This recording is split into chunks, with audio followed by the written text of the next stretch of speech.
And that's where I spent a lot of my career. But it's actually come full circle now because I just moved into a full-time instructor role at Mandiant Academy again. So it's like come all the way back around. So what was it like going from the Mandiant to Google transition? So that was really interesting. So I joined post-acquisition. So for those who don't know, Mandiant was purchased by Google, I guess it's about 3.5 years ago, roughly. So I joined after acquisition, but sort of when things were very new as well. So I think I've gone through 4 different computers that I got shipped to me at some point because it was all very confusing for everyone about like, do I get a Chromebook? Do I get a Mandiant laptop? I finally got a Google Mac, which is a thing. So I'm on my G Mac for work. One of the other things that we'll pull a couple threads together here is I'm a longtime supporter of VetSec. Bryson, I know you were there last year. Hopefully we'll have you again this year at VetSec. That's a nonprofit for veterans in or trying to get in cybersecurity. And there's actually a crossover. So I was in VetSec, but there's about 14 of us now that are in VetSec and in Google or Mandiant. So I was asking them a lot of questions like, how does Uber proxy work? And how can I log into all of this stuff? Because it was during a time of transition of systems. And I'm so thankful for those people at Google who were in VetSec that I could ask all my like very niche questions that most people at Google had no idea what I was even talking about.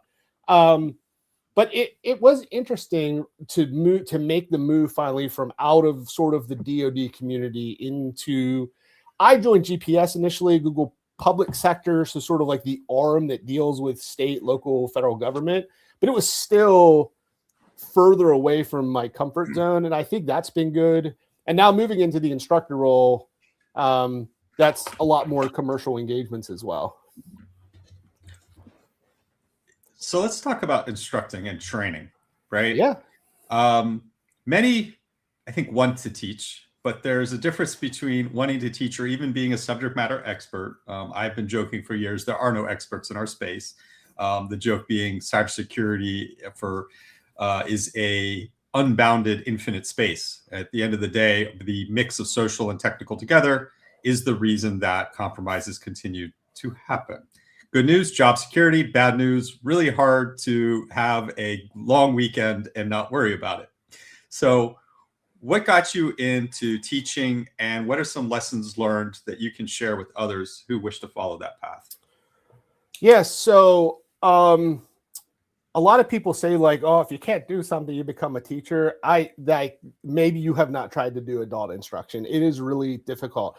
So I really got into this when I stopped DJing on the side and realized if I taught in night classes for like CEH, Certified Ethical Hacker, Network Plus, Security Plus, that paid like 15 times more than I was making as a DJ and way less drunk people spilling their drinks all over my stuff.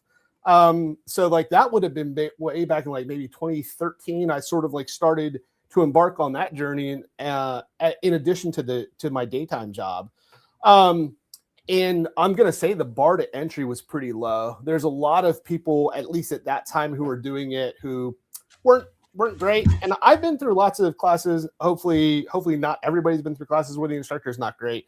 So one of the things I try to do is like, you have to have the technical knowledge. You have to be super personable. You're kind of like a comedian sometimes, right? You have to be engaging, right? You're doing all of these things. You're managing the time. And then the other thing I've done in a lot of my job roles is actually the development or redevelopment of the course curriculum. So that's like an instructional designer role, ISD. I've actually gone through a week-long ISD class before where we talk a lot about things like Bloom's taxonomy and project-based learning and how adult instruction works. And those are really important if you want to be a really good technical instructor in this space. And I think that there's very few people who are very good at technical instruction because it takes so many different sort of Venn diagram overlap of skills to pull it off successfully. Okay. What mistakes have you made doing that? I mean, somebody who failed a poly 5 times surely has made some mistakes teaching. Oh, too. Sure. I mean, just like generally, I definitely used to burn bridges quite a lot, just generally speaking. So like try not to burn bridges unless you're really sure. What does that mean, John? What is that? Don't burn bridges. What does that mean? I don't know, like make sure you think through decisions that you're taking. Um, like don't get into arguments that you don't need to. Right, a lot of the like the client consulting skills, dealing with your client, learning how to finesse a message maybe that's difficult to deliver.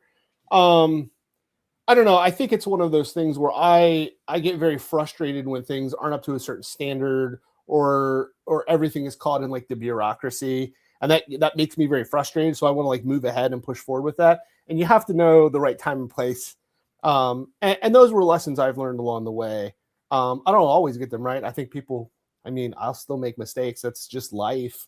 Um, I think as far as like instructing mistakes go, you want to be careful like who your audience is. Like we use a lot of idioms, we use a lot of analogies. Like you want to make sure that that's going to carry over to the class, right? That same thing we might be like, oh, from the U.S. military perspective, if I'm teaching the police in New Jersey, it might not be the right way to describe that when I'm over in Japan teaching for the Japanese government. So you want to think through some of that a little bit. Corollary to that is when you try to drop memes or jokes and you start to realize you're old because the younger generation is like, Back to the Future, what's that? Yeah. A lot of us old folks in the community need to relate to like what the Gen Z or Gen Xers. What's funny, at DEFCON last year, I had little Blockbuster stickers made, right, just to be funny, and I was handing them out to a table of people. And there was this fairly young woman at one of the tables, and she looks at the lady next to her who was older, and she's like, "What is Blockbuster?" And the lady's like, "Oh, I will explain it to you." The Back to the Future one is in my mind because I was at a talk the other week, and the speaker came out dressed like Doc from Back to the Future. Okay. And somebody was like, "Hold on a second." Pull to the audience. Do you know who he is? And they were kind of like, Albert Einstein? And so the task and the homework that was given to some of the younger members of the audience was they were given a list of movies from us old folks that they were assigned to go and watch so that they could catch up with us on our humor. Yeah, a lot of the instructors try to put the memes from like 2000 or 1990 into presentations, and it doesn't always, right? Like people are like, I don't even know what this is. So you gotta watch for that.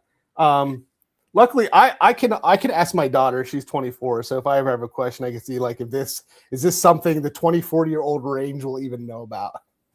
Is that your way of making sure you're not out of pocket? That's one of their jargon. I'm helping you. I'm teaching you 24-year-old language. I suppose so. I definitely. What's the website that you go to check all the? I didn't know there was a website, but I'm not surprised there was a website. I'm sure there is an artificial intelligence LLM specifically designed to be like, what does this mean? And it translates to different generations. If not, whoever at home has some free time and decides to build it, I want credit. It'd be like a Urban translator. Dictionary. Yeah, Urban Dictionary. Yeah, Urban Dictionary is one. I need the translator, like urbandictionary.ai. I'm going to throw this one up because this is, I think, my favorite one recently. For those of you who don't know, 6-7. 6-7 intentionally leads into this because 6-7 means nothing. And that's the whole point, is teasing the older generation who are like, well, what does that mean? And I need to Google it. And I need to go to urbandictionary.com. And it just means nothing. And that's the whole point, is kind of teasing us that it means nothing. I just updated the VetTech store and specifically made some of the sweatshirts like $67 because of that. So what do you actually teach now that we've gotten around all the humor and mistakes made from teaching, and let's get to some content? Sure. Yeah. So right now, I think there's about 11 or 12 courses that Mandiant Academy has that I am able to go teach. I think we have like upwards of 30 total classes. So most of the classes I teach are going to be about. John, it's not the size of the class load that matters. No. We're not comparing sizes. It's all about quality. So I think most of the classes I teach are around intelligence in some capacity. We just rolled out a new cyber intelligence for national security class that I helped redesign, which is pretty cool. I don't think there's anything else like that really around. I'm getting up to speed on some additional courses, right? Because I'm in this role I think I've been in the role for about 5 months. So like I just went through as a shadowing, right? Like I got to shadow another course to learn how to teach it. So I just sat through our Windows Enterprise IR class, which is at the intro level, and the labs are actually like really good for it. So that's pretty exciting. So I'll be teaching that one soon.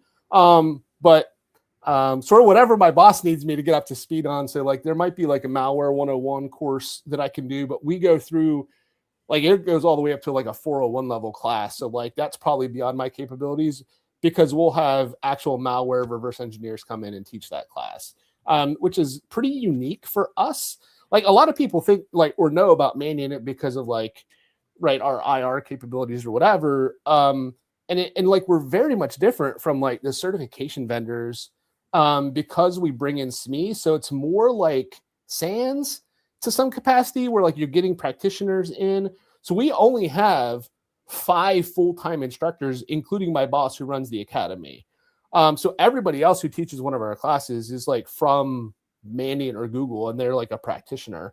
So normally they try to pair up an instructor with, somebody from the field. So it's pretty unique that way. I think it delivered a lot of value to the clients though. Cyber threat intelligence for national security. I was going to pick on that. What is that? Yeah, so that course tries to approach it if you are in a policy decision sort of realm. So like we've been doing a lot of work with foreign governments who are standing up CISA-like organizations or GCHQ, right? Or like standing up their version of like a cyber command where they don't have a lot of expertise. So it's not a practitioner. So we're not necessarily, that class isn't aimed at like someone who's going to do a lot of like the deep threat intel or threat hunting or anything. It's more of like giving them a baseline about like how threat intelligence plays a role at a more strategic level for your government. And then there's a deep dive into like the big 4 because we are a US based firm. So like there's a huge module on China, Russia, DPRK, and Iran. So that's in the news. And we have an online class called Inside the Mind of the APT, which is more like a practitioner level where they go over the big 4, which is pretty interesting. But we also have like a bunch of case studies in here to talk about like what the threat actors have done in the past, but like how their political landscape is affecting what we're seeing them do in cyberspace. We just rolled this out, so it was pretty current until the last 2 weeks. The Iran module will have to get updated. But we talk about other things too. Like we talk about China's cyber operations and how that aligns to like their 5-year plans and what that is like for all of the other things they're doing related to Taiwan and, how they've upgraded the military and sort of like pulling it all back to cyber though. So yeah, I mean, there's like a bunch of labs and exercises where we have them write policy as well. So I think it's a pretty interesting class. Policy is something I think that exists up in the clouds. We read about it in the newspapers. I was accused of being a policy wonk yesterday on a critical infrastructure conference. I was like, I clearly am doing a bad job if I'm getting called a policy wonk. So how do you teach policy? What is that? Why does that matter to the practitioner? Yeah, so for that class, we actually have like some pretty complicated, like towards the end of the class, some pretty complicated group projects about like, what would your policy be to strengthen like your government's approach on protecting like the average citizen? Like what sorts of policies could you roll out? Because like Singapore has like pretty strong policies around that. That's like an example we use in the class. We use it an example of Germany where they both have German national laws, but they're also part of the EU. And how those can be pretty complicated. So like part of this is just getting the students to formulate policy based on some things we talk about in some of the case studies. We have other classes where it's more tactical, where like, we're asking them to like, what would, it might be an incident response class or something akin to that. What is your policy going to look like for ransomware versus other types of incidents you're responding to? Because then that gets tied back into playbooks. So, I mean, there's certain types of policies, I think, at even a tactical level that are pretty beneficial.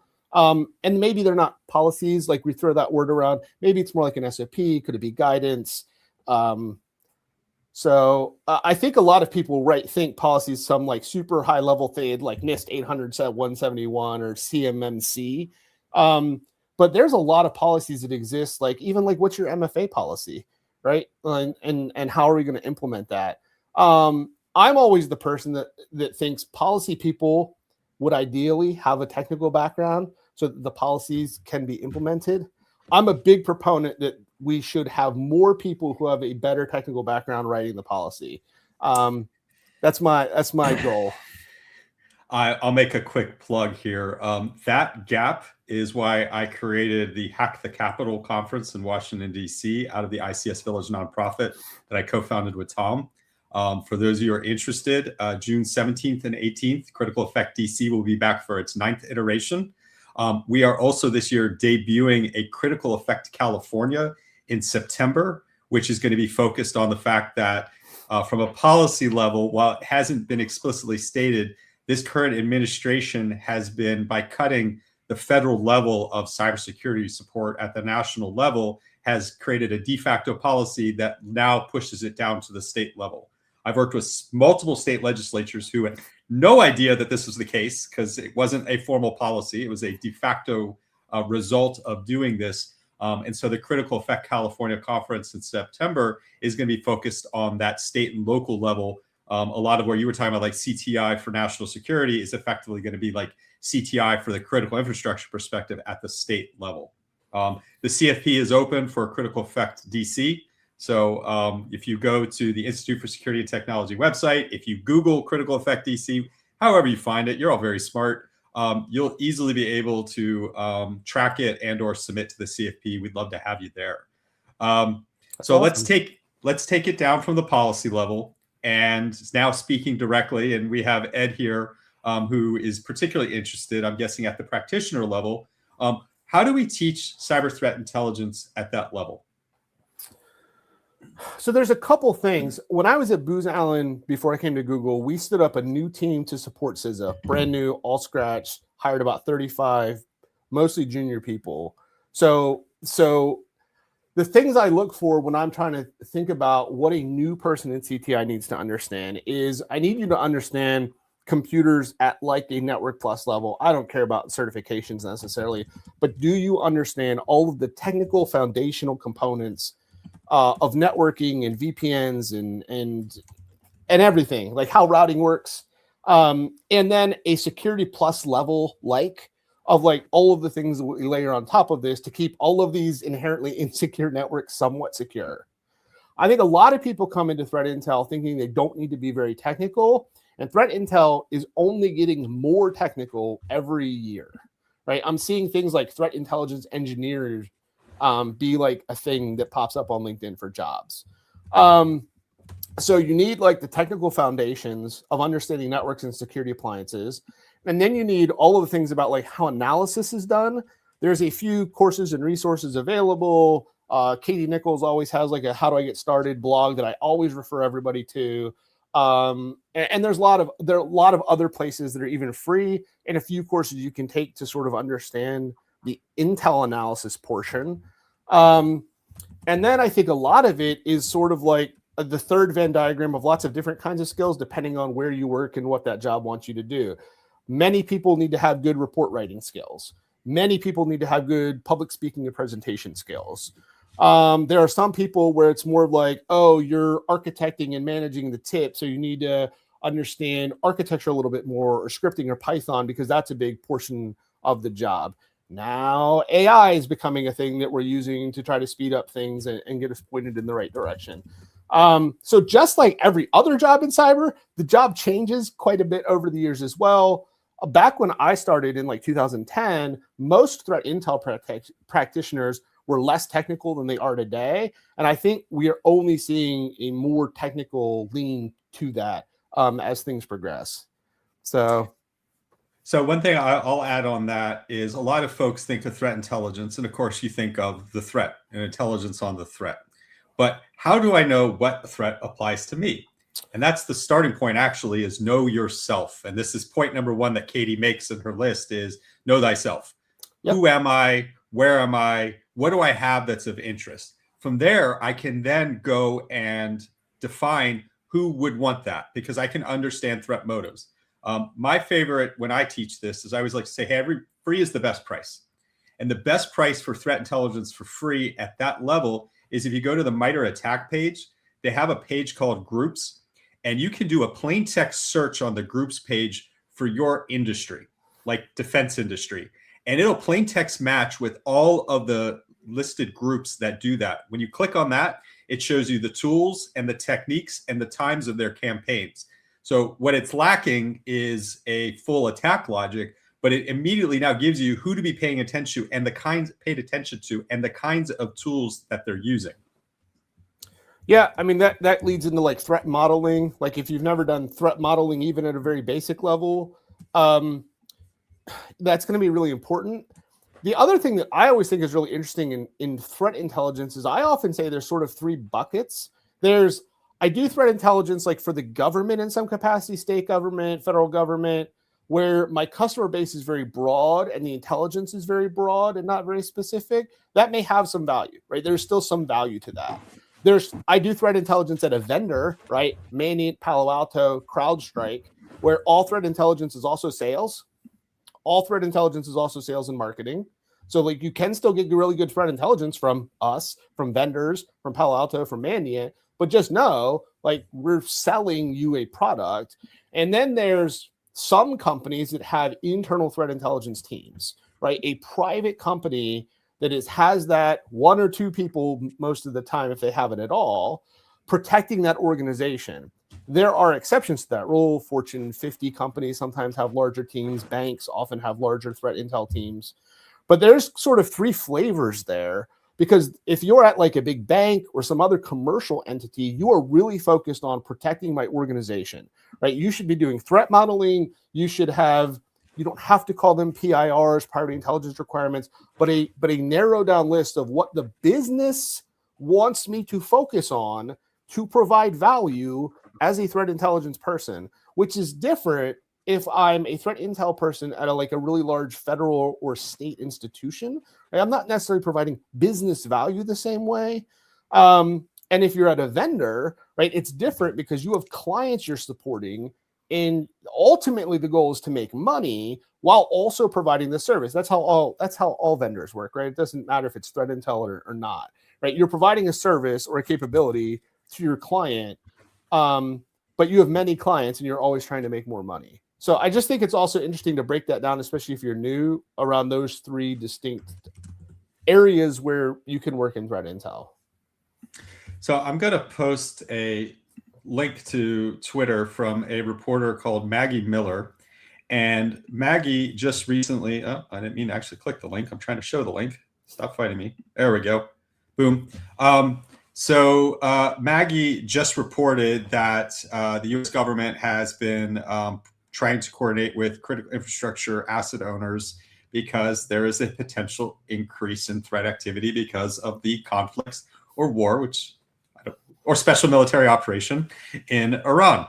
So that's, again, the national level of this kind of threat intelligence and the public-private partnership, which I'm guessing is where Mandiant is intersecting with that cyber threat intelligence class for the national security level. Yeah. And this is always where there's going to be like a federal or state, like nation state, like like Germany, United States, Singapore, UK, right? Where they also have information you're not going to get that they're right from classified sources, right? So there's like another aspect to this as well, is there are some intelligence sources that they're getting out to you at an appropriate level, right? Which you're not going to get from anybody else. You're not going to get that sort of intelligence from Palo Alto or Mandiant or whatever. That's a state level capability. So like they may be aware of information related to the Iran situation, right? That they want to make sure critical infrastructure operators are aware of. Now, you may still get really good information from like your vendor or your internal team as well. And there's a lot of collaboration and cooperation in cyber threat intel across industry, between state government, FBI, Department of Justice, right? There's so much collaboration it can actually kind of be like overwhelming at first if you're new into the world of like, where do I go to get this information, and what are trusted partners giving me, and what value do I put on the information that's being shared. That can be hard to sort out initially. Part of that is going to come with experience, and hopefully you find like a mentor or a group of people you can ask, like, who do I trust? Who do I go to? We all have someone on speed dial when we have a question, and we normally all have more than one person we can go, hey, is this legit? I know my signal is always blowing up with this kind of stuff, especially when there is a special military operation happening. So Google/Mandiant is one of, if not the top threat intelligence provider in the world. What is some of the dirt you can give us? What's going on? What should we be looking out for? What are the trends? So I don't work on the GTIG side of the house. I have a lot of people over there, so I do get some snippets internally. I don't think that there has been, from what I'm following, there has not been a huge, like, overwhelming new threat from Iran. Iranian threat actors have been conducting operations for a long time, and they will slowly tend to evolve operations. Like over the last decade, like the level of sophistication with their spear phishing emails has gone up quite substantially, right? And AI is helping with that, right? I remember when it was like really easy to be like, oh, this is an Iranian spear phishing email, right? They're much more sophisticated than they were even 5 years ago. But overall, we have not yet seen any confirmed incidents that are public that I'm aware of some sort of catastrophic capability at the moment. Now, there have been some indications in the past that they've been trying to increase their cyber capabilities, right? So there's a worry, right? You would be worried that if they did have an increased capability against critical infrastructure systems, that they would use it now. Iranians often are very retaliatory, right? Just against like airstrikes. So like certainly we're seeing now they are under military attack. They are attacking other targets kinetically. So if they have a cyber capability, it is very likely that they would use it now. So that's why there's like a heightened threat awareness for anybody that could potentially be a target. So certainly organizations in and around that region are going to be at a higher risk. All right. So oil, natural gas, all of the corporations that are operating in the Middle East are at a heightened alert right now. And then also Israeli corporations, U.S. corporations would be under heightened alert right now as well. But I don't know that there's anything like, super spicy to share per se, other than make sure you have the right indicators for Iranian APTs in your stack right now. So some of my thoughts on that. First of all, critical infrastructure. This is also what I covered in the CSA half-day webinar that we did yesterday.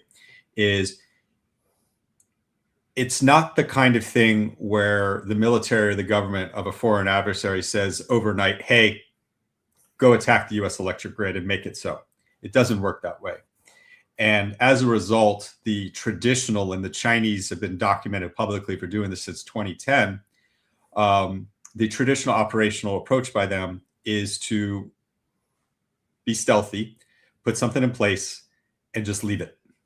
It's almost impossible to detect that, right? From a data retention activity perspective, you're not able to keep data long enough to be able to correlate when the breach happened. So this thing just sits there. It's just code that just sits there somewhere in isolation. How often are you able to even look for code in this kind of industrial control system environment? And the idea to what John is talking about is that provides what I've been talking about for years, is what I call a lever for action. This is a time bomb in the future that when I'm ready to do something, I can do something. So I think the first point, knock on wood, that we haven't seen something is they don't quite have those, which would match my overall measure of how I would talk about Iranian capability. Is they are not the A players in the world. That doesn't mean they're not scary, they're not dangerous, they can't do things, but this is not the top tier threat that we have to worry about. Point number two, we've seen proof of how the retaliatory Iranian cyber campaign works, because that's what happened in 2025 when we first started doing things. And what we saw was a focused campaign on transportation, primarily airline transportation, because they assessed that that would cause maximal economic damage with how air transportation ties to a global economy, and that would push the West to want to do something about it. And that was primarily a denial of service style approach to things. And they were able to take advantage of a lot of those systems are, like industrial control systems, quite antiquated, right? You always wonder where COBOL is in your environment. Well, guess what? If you're on an airplane, COBOL got you there. Then we have the third point on this, which is we do have intelligence on the current state of that country's government, which is it's gone. So we already know that the Iranian government doesn't have command and control at a national level. What we have seen militarily, which would tie to potential cybersecurity or offensive cyber, is one, hampered by the fact that there is no telecommunications capability right now that is allowed to exist in the country.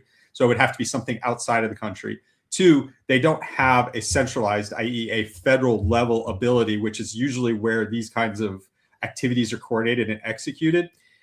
So they are working right now as isolated military units, tying that to the telecommunications challenge. And I think they have significant capability infrastructure challenges that they didn't have prepositioned to be able to affect a sustained cyber operations campaign. Yeah, I agree with all of that. I always try to explain to like my newer students, like APTs in terms of Olympic athletes, right? So this is the analogy I like. All of the APTs are better at this than like I am. You don't want me on your APT team, right? So it's like at the Olympics, like everyone there is a better runner than I am, right? But we also kind of know who's probably going to win a medal, right? So there's like a tier of threat actors who have pretty good capability, right? So like Iranians are an advanced persistent threat actor, but they're not GRU. They're not APT 28 or APT 29, and they're not Salt Typhoon. Like there's a layer of like the most technically sophisticated APTs, right? And I would put Iran probably like a silver or bronze category if you're kind of like to use that analogy. There are some others that have more technical capabilities, right? And that's what worries us about like the Chinese sophisticated threat actors, that we have seen evidence of them in critical infrastructure systems, right? Because they do have that level of advanced capability. And a lot of us worry when, like, what their threshold is to execute on these capabilities to disrupt critical infrastructure in certain nations. And yeah, I agree. I personally do not believe that Iran has ever had that level of capability.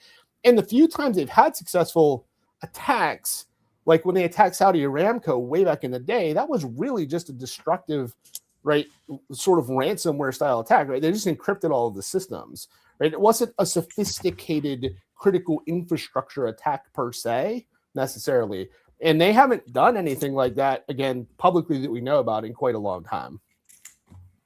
So you mentioned earlier indicators, right? IOCs, indicators of compromise, which is the first defensive signal that we have to threat activity in our particular organization. Can you expound a little bit on that?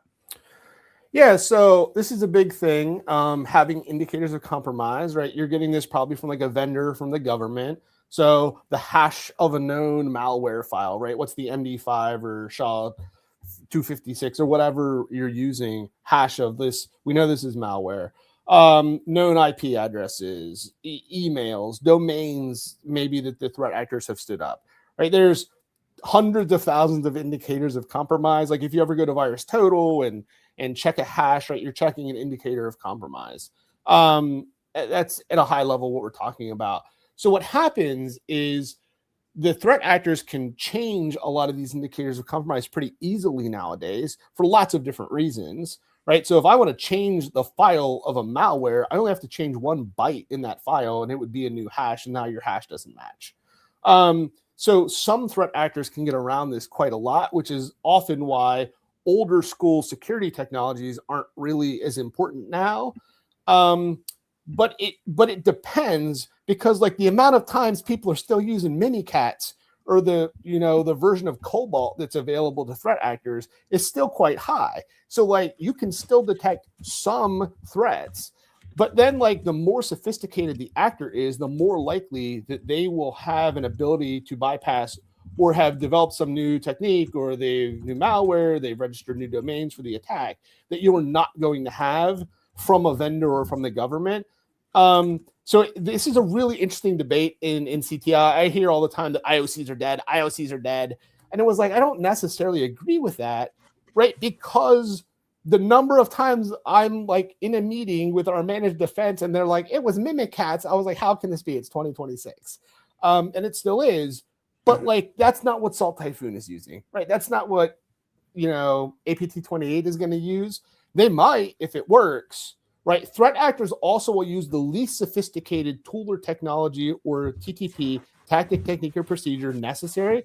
They'll use the least sophisticated thing they need. But if you are being targeted by an APT, especially like a gold medal or silver medal APT, they will go up through their level of technicality, right? Up through like, okay, we've been holding on to this 0 day and this is an important target. So now we're going to finally use it. And that's what makes APTs different than ransomware as a service operators or, Joe Schmo, like who just is hacking as part of some hacktivist group. So I explained to the audience what Cobalt Strike is, because you said Cobalt, and actually it's interesting. So at one point, I want to say it peaked in 2024. 60% of all threat activity involved Cobalt Strike. So you had a commercial testing tool that became part of the problem, which meant defenders, ironically, had to buy it to be able to defend against it. And we have seen in 2025 that has dropped off 80%. And I want to note that's because the industry has been able to focus on one tool for so long that they were able to finally get it underhand, and it is really no longer as much of an issue as it used to be. I also want to give a shout out to Google, because those of you who may not know this, Google and Microsoft have both been, I would submit, more effective than the US government in frustrating command and control infrastructure. So being proactive to defending organizations writ large at this superset. Because at the end of the day, you can't hack what you can't touch, and they're cutting their hands off from being able to do it. Yeah, that's really interesting. I mean, so here's the thing, like Microsoft has so much visibility, right? So many people are running some version of Windows, right? So they have more visibility worldwide on like endpoints than probably any other company, right? So the amount of information that's going back into their threat intelligence department is incredible. Also, like they have a huge amount of cloud as well, right? So they can also, because they have so much infrastructure, that's not even the right word. I mean, because like Google and Microsoft control so much of like the end-to-end backbone of the internet and cloud space, like both companies are able to take these actions that like no one else really is positioned to try to do. That's also like really, really interesting. And I think maybe like if you go back even 5 or 6 years ago, there was a bit of a hesitancy for private companies to maybe take this action without the government sort of like telling them to.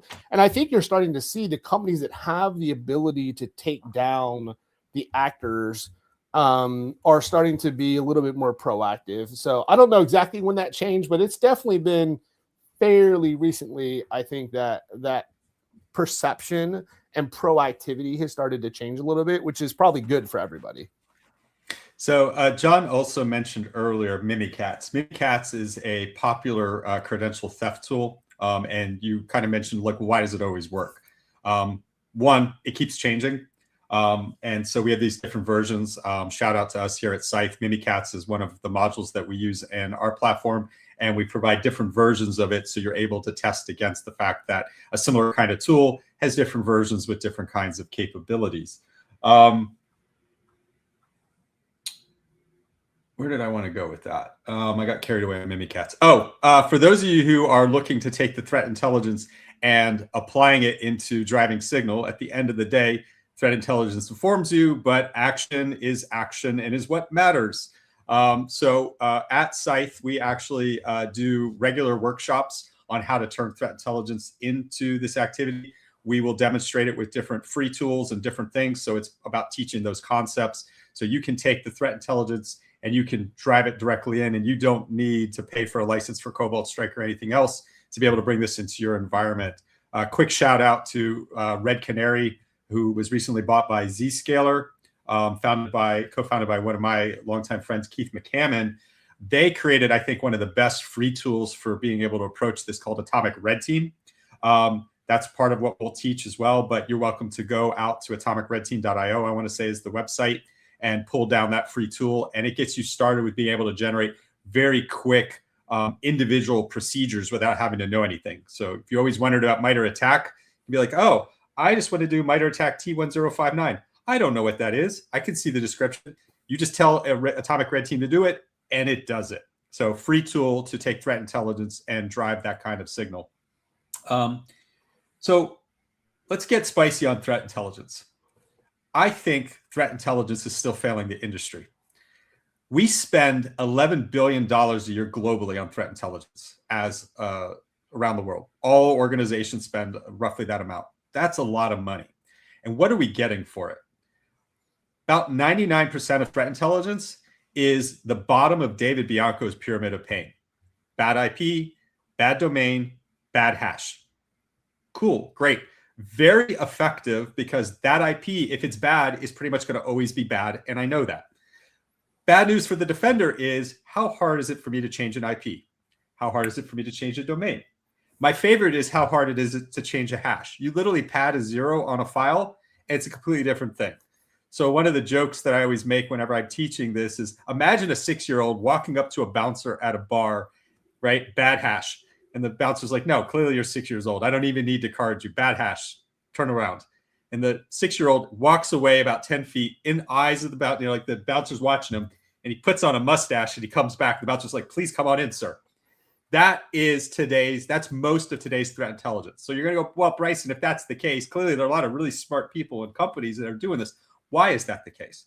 1, it's easy. 2, it's table stakes. 3, it's machine readable. So your firewalls, your EDRs, your AVs, all of that can easily consume it very quickly.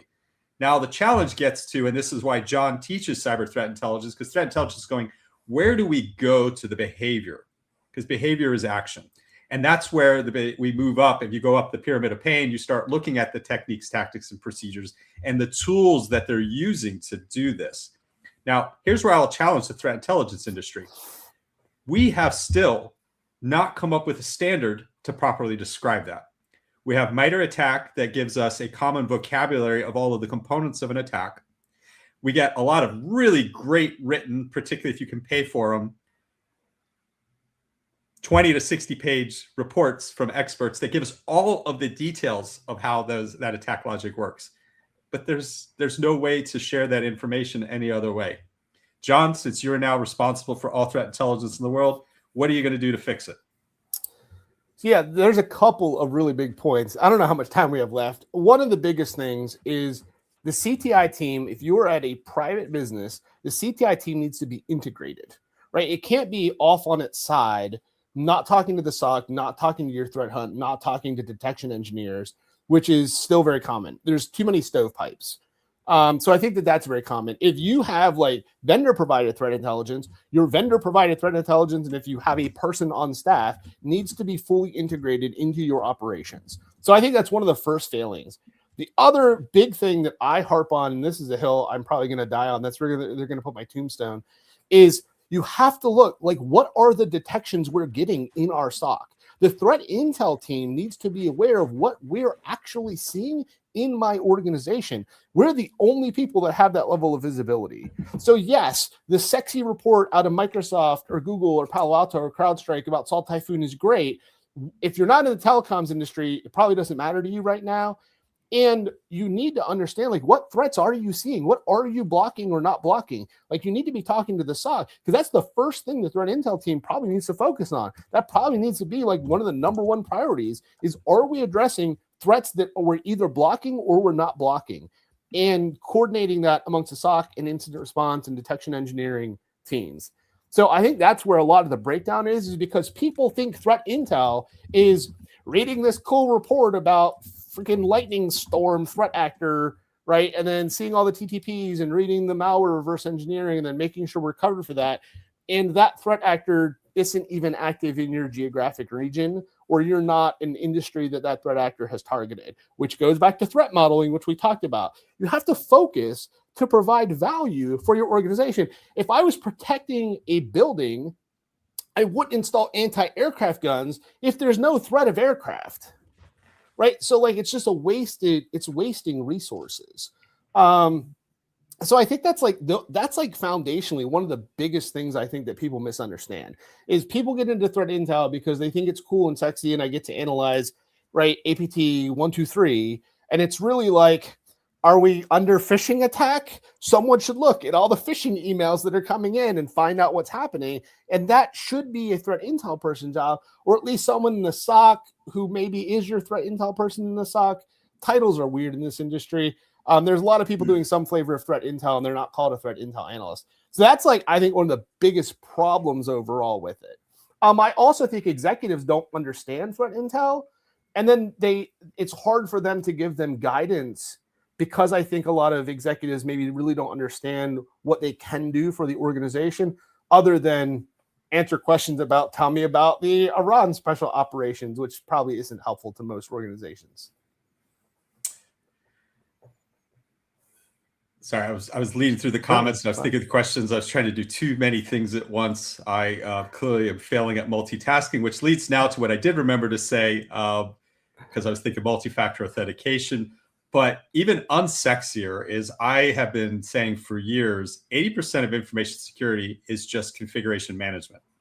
If you had a CMDB of your assets and those relationships, you would not. Here's an even better one. Vulnerability management. Right? I run Rapid7, Tenable, Qualys. I run my scanner. The scanner says known bad vulnerabilities, known bad configurations. Everyone gets a punch list. And it's the Sisyphean task of we run and annoy everything on what we think is the highest in criticals.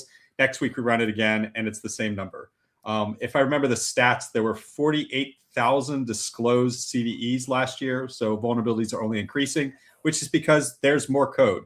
More code is more surface area. And by the way, that includes defensive tools. So just because you're putting in got to throw use y'all as the example here, right? One of the Google suite of defensive products, code is code. It's not a knock on the vendor. It's what it is. Yeah. So point on that is, if the vulnerability scanner is basically just the security lens of what your CMDB, your configuration management database, should already be telling you. So 80% of information security is this unsexy stuff that is just the hygiene and the basics that we're not doing. I've often said to people that I think a lot of organizations that think they need threat intel probably would be better off just raising the cyber maturity floor, right? And like, are you managing assets, right? Are you closing vulnerabilities in a timely manner, right? Or do you have a threat hunt capability, right? That like, but threat intel's out there, right? People are spending $11 billion on it. And it was like, your multi-factor authentication is still text messaging, which has like been super borked now for a while. I used to tell people any multi-factor was better than none, but I'm actually starting to believe that because of the prevalence of threat actors being able to bypass SMS two-factor, that's actually a pretty bad way to do two-factor right now. Please, like, give everybody UB keys. I know there's issues with that too, but it's a lot harder for a threat actor. Like, depending on your organization's risk level, like a UB key or some sort of hard token is so much better at a corporate level than SMS text messaging, right? And I understand that's going to involve a lot of costs, but is that cost worthwhile to like get around and like just sort of level up our baseline security that our MFA is now more secure than a lesser version of MFA? I think there's a lot of things organizations can do. I'm a big proponent that most phishing email should be stopped at a technical level, right? Like we have ways to scan downloads, put downloads into, right? There's things you can do depending on what mail service you have to try to do so much more technologically that is probably going to be more productive than phishing campaign like awareness, right? I'll take that. Well, I'll take that out of a security tool perspective, just to have properly implemented restrictive demarc. Yeah, there's many except how hard is that to do properly? Right, it costs money. Do you want to shift money from something that sounds cool, like having our in-house red team, no offense, to like hiring someone to make sure the vulnerability management is happening on a more basis, and then we just contract out the red team once a year, right? Everything you're doing needs to be integrated to make sense. and it's very complex, right? Managing enterprise IT is probably one of the most complex things anybody can do. Like I don't want to be a CIO or CTO. Like God bless the people in those positions. Like these are really difficult jobs to do well. And I think a lot of times people don't understand that. A lot of times, this is another thing we get into all sorts of great arguments about, Bryson, is a lot of cybersecurity people don't have any enterprise IT experience at all. And it shows. It shows in the recommendations that people want to recommend to people who are in charge of managing an enterprise, right? Because they'll be like, just use YubiKeys like I just did. But I do also understand like what that means. But sometimes I think it is worth understanding what you're saying in the cybersecurity recommendations report and how unrealistic that is going to be to implement. So one, I'm going to give you a giveaway tying to MITRE ATT&CK to be able to tell the difference between a marketing and a salesperson and somebody technical. When they're talking in terms of threat intelligence, they talk in terms of tactics. Tactics are these high level things that you can't action. It's like the Iranian threat did credential theft. Okay. Like, what do I do with that? That's too broad to be able to be actionable.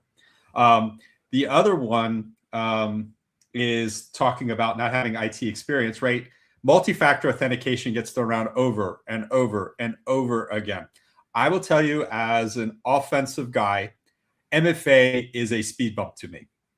It does not, I mean, you should have it by all means, right? It's a good hygiene baseline. But let's think about what it takes to do it. So you mentioned YubiKey. YubiKey is a hardware token solution to multi-factor authentication.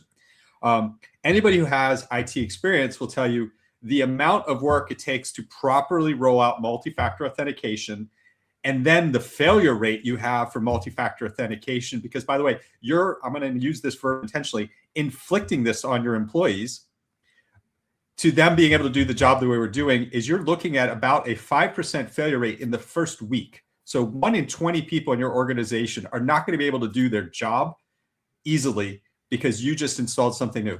That only comes from having worked the help desk, worked the service desk, having actually been a part of a multi-factor rollout. Security controls have a cost. Oh, absolutely. And this is also why our number one answer, if you ever ask anybody anything, our number one answer is going to be, it depends. Right? It depends on your risk level. It depends on your budget. It depends on your industry. It depends on what kind of information you have. Are you targeted? Right? Like I would never tell like a small mom and pop shop who's not being targeted, you should have YubiKeys, right? Because it doesn't make any sense for that use case. This is another area where I think a lot of cybersecurity practitioners lack perspective or like empathy with the client and like an understanding of where that client is at in their cybersecurity maturity process, how much money they have, right? There's all sorts of things you need to take into consideration, right? Like if I'm worried about Iranian password spraying, then like, yeah, maybe I do really want to look at multi-factor authentication or something, or make sure my detections are good, or make sure I'm not letting people reuse passwords, or making sure my username isn't firstname.lastname@company.com for every single user, because that also means that I can guess everybody's username, which also is very helpful as an attacker. So now we are coming back down to time. So first thing I want to do is, I can't remember who did this. Somebody gave me this as a new idea to introduce into the series. What question do you want me to surprise the next guest with? Man, what question for the next guest? I want to know what your best day in cybersecurity looked like. Okay, so the next guest is going to be Josh Mason, 13 April at 3:30 p.m. Josh is well known in the community. He helped create NewCom to introducing folks into cybersecurity. He also published a book last year, which we'll be talking about. There is a character in that book which may seem very, very familiar to a number of you who know who I am. And it's funny because he didn't tell me he did this. Like I ran into a conference and I don't know how long the book had been out, and Josh Fash, he's just sort of like humble and he's kind of like, yeah, I wrote a book and it's pretty cool and Uh, you're in it. And I'm like, what? What are you hilarious. talking about? And I go through, I don't have the book here because I'm on travel, but I was just like, and I went read it. I'm like, you wrote an entire character based on me. You didn't tell me in advance. Come on, man. That's funny. Final things you'd like to close out, 30 seconds to the audience. Give back to the community when you're able to, pass it along, help somebody else, help a more junior person, whether it's informally, an organization, a nonprofit. Just give back and be a nice person. Try to help other people out when you can. I think that is great advice all around, and it ties with your comment earlier on security having empathy with its organization. Yeah. Thanks for having me on, Bryson. John, thanks for joining us. Have a great day. Catch you all on April 13th, everybody.